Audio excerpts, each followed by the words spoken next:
और अनशन पर बैठ गए और बड़ी कठिनाई से श्री भरत को समझा के रोका गया। तो ये जो श्री भरत और श्री राम का संवाद है, ये मर्यादा पुरुषोत्तम की भाषा है। पर तुलसीदास जी के राम वह तो ठीक उल्टा है।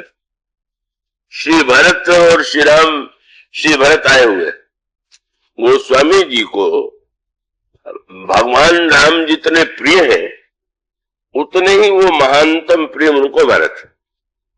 उन्होंने उनके जो जीवन के आदर्श गुरु कह लीजिए या प्रेरक कह लीजिए का वो श्री भरत। ये आपको मिलेगा जब उन्होंने अयोध्या कांड के अंत में लिखा कि श्री भरत का जन्म न हुआ होता तो कितनी कमियां रह जाती। तो उन्होंने गिनाया, उन्होंने कहा कि प्रेम के कुछ अंशों को तो लोगों ने देखा, किंतु परिपूर्ण प्रेम कैसा होता है यह देखने को नहीं मिला था। तो अगर श्री भरत न आते तो भक्तों में प्रेम का थोड़ा अंश दिखाई देता, पूर्ण प्रेम का दर्शन न होता। दूसरी बात उन्होंने कही कि श्री भरत का जन्म न हुआ होता तो मान्यता यह थी कि गृहस्थ जो है वो घर के कार्य करता है और वो व्यवहार में रहता है और वो लोग तपस्या करते हैं। पर श्री भरत ने दिखा दिया कि मुन में वन में रह करके जैसी तपस्या करते हैं घर में रह करके भी और बड़ी तपस्या की जा सकती, और उन्होंने करके दिखा दिया।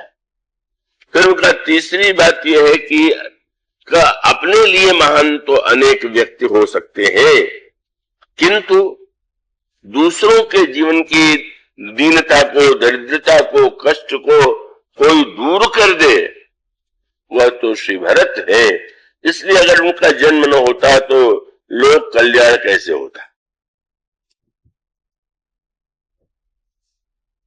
पर अंत में जो उन्होंने बात कही उसमें उन्होंने कह दिया कि महाराज ठीक है, पर आपको क्यों उतना उनके प्रति आग्रह है, आप उन्हीं का पक्ष क्यों लेते रहते हैं।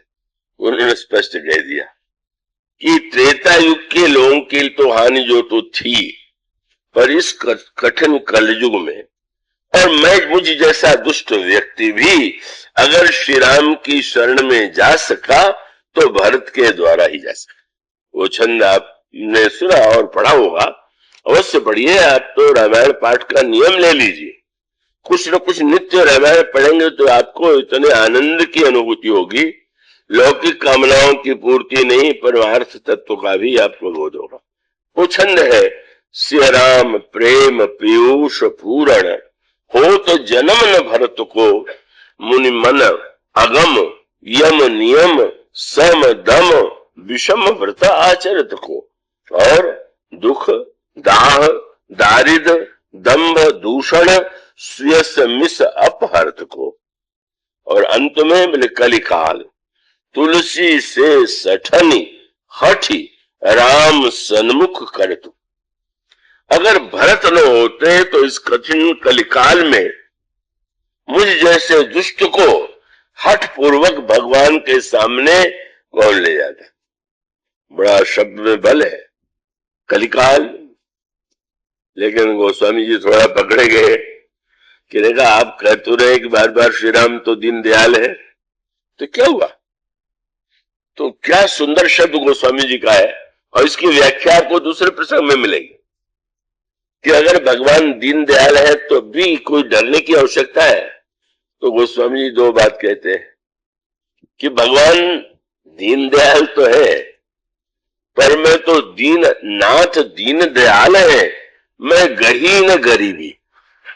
दीन दयाल तो है पर उसके लिए तो हमारे हृदय में सच्ची दीनता का बोध होना चाहिए। एक तो दीनता ये होती है कि व्यक्ति लगे कि मैं दीन, पर दीन अपने को कहने वालों में भी अपना कुछ ऐसा अभिमान होता है कि कभी वो उमड़ पड़ता है। तो उन्होंने ये कहा कि भगवान तो है दीन बंधु दीन दयाल, लेकिन मैं तो दीन नहीं हूं, पर दीन होते हुए भी कहीं न कहीं मुझ में दीनता को जो ऐसा होना चाहिए भान वैसा नहीं। इसलिए शब्द क्या है, हे विधि दीन बंधु रघुराया ये सुतीक्षण जी का वाक्य है। क्या बोले, मोते 60 पर करी है दाया, हे प्रभु दीन बंधु रघुराया, क्या मुझ जैसे दुष्ट पर दया करेंगे?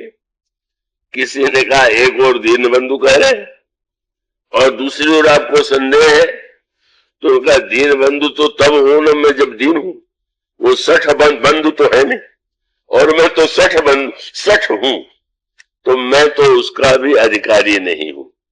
गोस्वामी जी कहते हैं कि दीनता होते हुए भी, और आप ये देखेंगे भिक्षा मांगने वाले कितनी दीनता की बात वैसे वाणी से बोलेंगे, पर थोड़ी देर में लग जाता है कि कितना अभिमान दिए, बिगड़ जाए, कुछ का कुछ कह दे, और लगने लगता है कि वो दीनता की बात पूरी नहीं होती। दीनता का भाव होते हुए भी दीनता की समग्र अनुभूति बहुत कम लोगों में होती। अब जैसे सुग्रीव को ले लीजिए, सुग्रीव पर भगवान की कृपा के लिए हनुमान जी ने कौन सा गुण बताया? हनुमान जी ने कहा, नाथ शैल पर तपिपत रही, सो सुग्रीव दास तो अहि, और तैसन नाथ मैत्री कीजे, दीन जानी तैयार है करिए। वो दीन है, इसलिए आप उसको अभय दीजिए। मान लिया भगवान ने मान लिया, दुख सुन करके प्रतिज्ञा कर लिया मारने की, पर विलंब बहुत लगाया। एक बार में मारने के लिए कहा था तो मार देते, पहले तो उन्होंने यही कहा लड़ने के लिए जाओ। सुग्रीव ने जब लड़ने की बात मान लिया तो उसके पीछे रहस्य क्या था कि सुग्रीव ने सोचा कि अब पीछे प्रभु रहेंगे तो मुझे बाली मार तो सकेगा नहीं, चलो लड़े, शायद आज हम जीत ही जाए। तो इतिहास में लगेगा कि अंतिम लड़ाई में सुग्रीव ने बाली को हरा दिया। मानो वह भाव जो है कहीं न कहीं एक आशा था कि शायद आज, और गए, पिट गए, एक बुक्के में भाग खड़े हुए, सारा शरीर दर्द के मारे पीड़ा से कराने लगे, और कराने लगे तो भगवान ने कर परसा सुग्रीव शरीरा, तन भा कुलिस गई सब पीरा, छू दिया, शरीर का दर्द दूर हो गया। प्रभु ने कहा कि सुग्रीव एक बार और सही, मैं थोड़ा तुम्हें छू दिया, दर्द तो दूर ही हो गया, बल दे देता हूं, चले जाओ। चाहिए था कि महाराज अब क्या फिर से पिटवाना है क्या? मेरे बस में नहीं है, मैं तो देख चुका, जीवन भर हारता रहा, कहां से जी जाऊं। फिर भी कितना प्रबल होता है संस्कार। क्यों? अच्छा महाराज, गोस्वामी जी ने कहा गए, लड़ने लगे बाली से और जीत नहीं पा रहे, पूरी शक्ति लगा दिया, अपनी बुद्धिमत्ता से छल का भी प्रयोग किया, लेकिन हारने लगे। गोस्वामी जी ने एक शब्द जोड़ करके अर्थ बदल दिया। हारे तो न जाने कितने बार, हारने पर भी जीतने की चाह बनी रही, जीतने की आशा बनी रही। आज क्या हुआ? मुक्के के बाद फिर दूसरी बार बल लेकर के गए, और फिर भी जब पिटने लगे तो गोस्वामी जी ने हारने के साथ एक शब्द जोड़ दिया। शब्द क्या है? बोले, बहु छल बल सुग्रीव करी ही हारा। अभी केवल बाहर से हारता था, हृदय से जो हार है अब हुई, और जो ही हृदय से हारा, बोले अब ठीक, अब कहीं से भी अपने अभिमान का शेष भाग नहीं है। ही हार, वो स्वामी का ही हारा भयमानी, तो मारा बाली राम तब हृदय माज सरतान।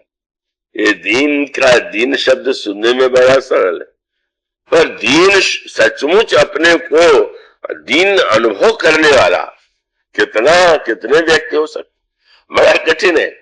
जो दीन है उसके जीवन में भी कहीं न कहीं कोई विशेषता का वाहन, कोई न कोई संस्कार होता ही है। तो वस्तुतः ये दीन, गोस्वामी जी शब्द क्या कहते हैं? कलिकाल तुलसी से सठनी। मैं था तो दीन, लेकिन दुष्ट भी था। दुष्ट क्यों? बोले, दीन होते हुए भी पूरी तरह दीनता का जो भाव होना चाहिए वो नहीं था, तो मैं दुष्ट ही था। तो जब मैं ये देख लिया मैंने कि मैं तो प्रभु के सामने जाने योग्य हूं ही नहीं, कोई मेरे पास विशेषता नहीं, गुण नहीं, तो श्री भरत जी ने पकड़ लिया मुझे और बलपूर्वक ले जाकर के पहुंचा दिया। श्री भरत ने कैसे पकड़ करके? कलिकाल तुलसी से सठनी हठी, हठ पूर्वक राम सन्मुख कर को। लंबा प्रसंग है, केवल एक सूत्र। श्री भरत वह पात्र है कि जिन्होंने भगवान के, अनोखी बात है, दिन दिखाई देने वालों में भी अभिमान होता है। और भरत तो इतने धन्य है कि भरत जैसा महान संत, वैराग्यवान, ज्ञानवान, विरागी कोई हुआ नहीं। पर सच्चा दैन्य अगर किसी के जीवन में है तो भरत है। भरत को अपने आप में कभी कोई विशेषता दिखाई ही नहीं देती। जब वो सोचते हैं तो उनको यही लगता है कि मोह समान को पाप निवासी, यही लगे श्री राम वनवासी। संसार में पापी लोग होंगे लेकिन मेरे समान कोई पापी नहीं, क्योंकि अन्य पापी दूसरों को कष्ट देते हैं। और मैं वह पापी हूं कि जिसने प्रभु को वन में भटकने के लिए बाध्य कर दिया। जनक नंदिनी मां के सदृश प्रिय लक्ष्मण वन में भटकने लगे, मुझसे बड़ा पापी कोई नहीं होगा। अब इसकी व्याख्या तो बड़ी गहराई से अगर कोई विचार करके देखे तो दीनता लाने की आवश्यकता नहीं। हम अगर देख सके तो दीन तुरंत बन जाएंगे। हम इसलिए अपने आप को दीन नहीं मान पाते क्योंकि हमारी दृष्टि छोटी वस्तुओं पर होती, छोटे पदार्थों पर होती, छोटे व्यक्तियों पर होती। पर अगर हम अनंत पर दृष्टि रखें, आपको इलाहाबाद बड़ा लगता होगा, वो बड़ा भी है, लेकिन जब आप विचार करके देखें वो गाथा जिसमें किसी समृद्धशाली व्यक्ति ने, जिसके कई उद्योग थे, कल कारखाने थे, किसी महात्मा को आमंत्रित किया, वो दिखाया, महाराज ये भी देख लीजिए, ये भी दिखा लीजिए, और बड़े गर्व से दिखाने के बाद पूछा महाराज कैसा लगा? होता है तो महात्मा जी ने समझ गए कि कहीं नहीं बात तुमने तो बड़ा पुरुषार्थ किया है। पर उन्होंने सोचा कि प्रशंसा तो इसकी लोग करते ही रहते होंगे, थोड़ा अब मैं आया हूं तो थोड़ा बता तो दूं। सामने पड़ा हुआ था उसके स्वागत कक्ष में, ड्राइंग रूम में, एक विश्व का मानचित्र पृथ्वी का। पूछ लिया ये क्या है? महाराज ये पृथ्वी का मानचित्र है। अच्छा, तो पूछा इसमें भारतवर्ष कहाँ है? तो पृथ्वी के मानचित्र में छोटा सा भारतवर्ष का भाग। फिर पूछा अच्छा इस भारतवर्ष में बंबई कहाँ है? तो भारतवर्ष के नक्शे में बंबई एक बिंदु बना हुआ। अच्छा, तो इसमें तुम्हारे वो कल कारखाने कहाँ? उनका महाराज बंबई के नक्शे में कहाँ वो मिलेगा? अरे भाई, जब बंबई के नक्शे में तुम्हारा ये विश्व ही छोटा है, ये बंबई इतनी छोटी है और तुम्हारा वो नगण्य है, तो इस अनंत ब्रह्मांड में तुम्हारी पृथ्वी कितनी छोटी है जानते हो? सूर्य चंद्र जितने हैं ये आकाश में, तुम्हारी पृथ्वी जरा भी बड़ी नहीं। और उस पृथ्वी के एक छोटे से जीव, तुम ये मानते हो कि मुझमें कोई विशिष्टता? भगवान की अनंतता दिखाई दे तो व्यक्ति को दीनता तुरंत आ जाएगी। वो देखते ही नहीं उधर से। आप ये देख लीजिए कि इस आकाश में आप है कहां, आपको कहीं पर भी।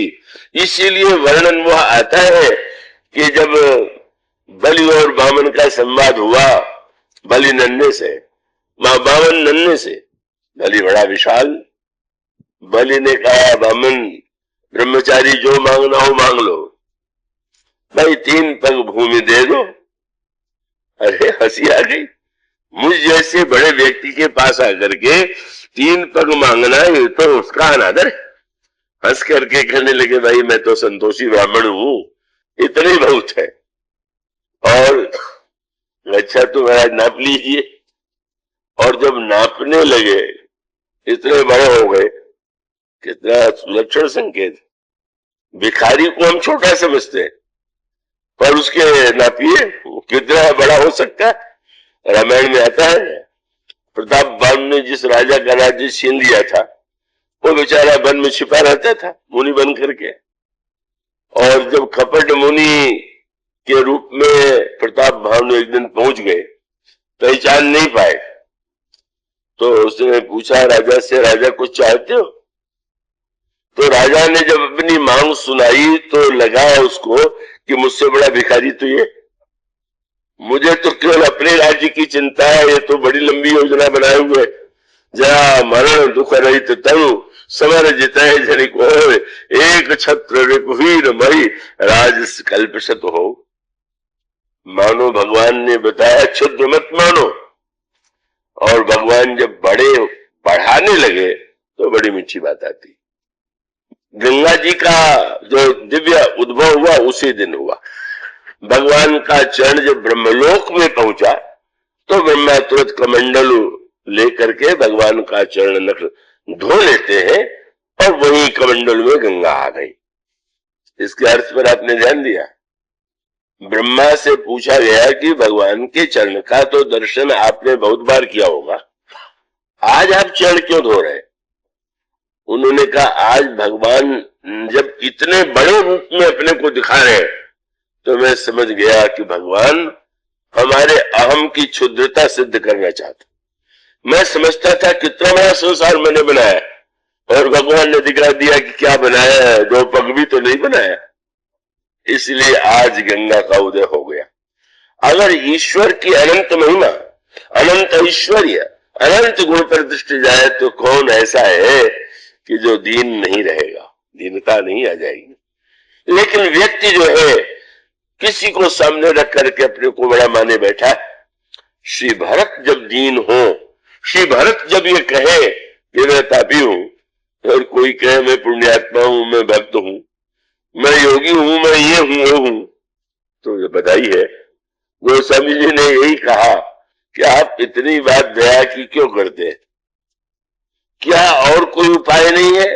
कई लोग ऐसे होते हैं कि जो भगवान की कृपा की बात नहीं करते। तो उन्होंने मेरे पत्रिका में कहा कि भाई दो ही कारण हो सकता है। भरोसो आई है उर ताके, कौन? और जो कहूं लहो राम सो साहिब, या तो राम के समान कोई अनंत प्रभुता वाले प्रभु को उसने पा लिया होगा, या दूसरा कहे अपनो बल जाके, या तो जिसको अपने बल पर गर्व होगा। पर तीसरा बड़ा व्यंग भरा वाक्य था, क्या? वो कहे कलिकाल कठिन नहीं सूझत मोह मार मद छाके, या तो उसने मोह और अभिमान की शराब पी ली होगी। शराब पीने का अर्थ वास्तविकता को भूल जाना। वह गाथा तो प्रसिद्ध ही है, राजा हाथी पर आ रहा, शराबी पिए हुए जा रहा है, और राजा को देख करके पहला प्रश्न क्या? हाथी वाले, हाथी बेचेगा? बोल। सैनिक मारने चले, क्या बोल रहा? राजा ने कहा नहीं। देख करके आए हुए रहता कहां है? सैनिक देखा है राजा महल में। रात्रि के बाद जब राजमहल राजा सिंहासन पर बैठे तो सिपाहियों से कहा जरा जा करके वो जो हाथी खरीद रहा था उसको बुला ले आओ। आ गया, खड़ा हो गया। राजा ने कहा भाई कल रात को तुम हाथी खरीदना चाहते तो और रात का सौदा नहीं हुआ, बोलो कितने में खरीदोगे? कांपने लगा महाराजा धीराज, अरे मैं तो शराब के नशे में मांग रहा था, अब तो नशा उतर गया, मैं क्या मैं आपके हाथी लूंगा? मानो नशा जब होता है तो व्यक्ति वास्तविकता को भूल जाता है। वो स्वामी जी कहते कलयुग में अधिकांश लोग कोई न कोई शराब पिए हुए, पद की सुरा, धन की सुरा, विज्ञान की सुरा, और उसके द्वारा अपने को महान माने बैठे हैं। लेकिन जब व्यक्ति ईश्वर की अनंतता को देखता है तो लगता है अरे हम क्या है, हमारी क्या सत्ता है। गोस्वामी जी कहते हैं कि हमारे जीवन में दीनता का सच्चा भाव तो भरत जी की कृपा से आया। लगने लगा कि भरत जब कहे कि यद्यपि जन्म कुमात ते मैं सठ सदा सदोष, आपन जानी न त्यागी है मही रघुवीर भरोस। मैं तो दोषयुक्त हूं, पर प्रभु मुझे अगर स्वीकार करेंगे तो केवल अपनी कृपा से, अपने स्वभाव से, शील से। मैं डर रहा था, भरत जी ने हाथ पकड़ लिया, अरे भाई मुझे देखो ना, मैं कितना दीन हूं, कितना दोषयुक्त हूं, तुमने क्या अपराध किया है, फिर भी मैं जा रहा हूं, मेरे साथ चलो। नहीं मेरा डर लग रहा है। बोले देख लो तुम किस युग के हो, बोले कलयुग। तो कलयुग वालों को तो और नहीं डरना चाहिए। आपको एक ऐसा दोहा बता दे, वो स्वामी जी ने औरों को चाहे क्षमा कर दिया हो, पर कैकेयी को कभी नहीं क्षमा कर पाए।